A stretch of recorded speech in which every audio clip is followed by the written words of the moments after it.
Friends, అందరూ ఎలా ఉన్నారు? Welcome to we study circle. ఈరోజు మన టాపిక్ అమెండింగ్ యాక్ట్ ఆఫ్ 1781. దీని గురించి క్లుప్తంగా తెలుసుకుందాం.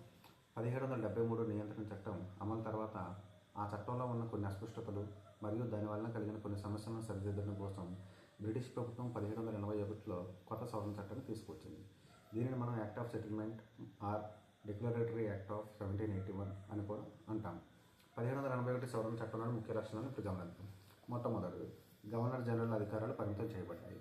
అంటే సవరణ చట్టం 1781 అమల్లోకి రాకముందు బొంబాయి ప్రెసిడెన్సీ మరియు మద్రాస్ ప్రెసిడెన్సీ, ఈ రెండు ప్రెసిడెన్సీస్ బెంగాల్ గవర్నర్ జనరల్ పరిధిలో ఉండేవి.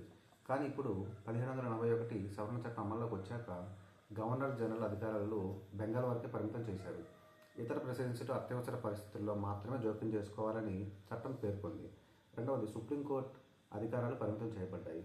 రెగ్యులేటింగ్ యాక్ట్ 1773 ప్రకారం 1774లో సుప్రీంకోర్టు కలకత్తాలో స్థాపించారు. ఇది మొట్టమొదటి క్రిమినల్ మరియు సివిల్ కోర్టు.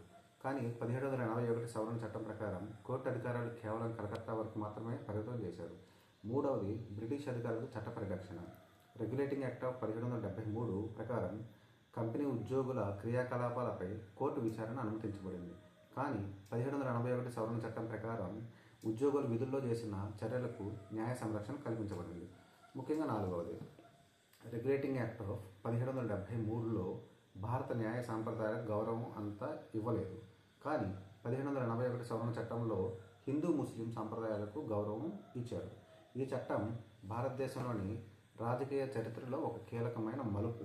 ఇది ఈస్ట్ ఇండియా పాలనను మరింతగా చట్టపరంగా బలపరిచింది. Thank you.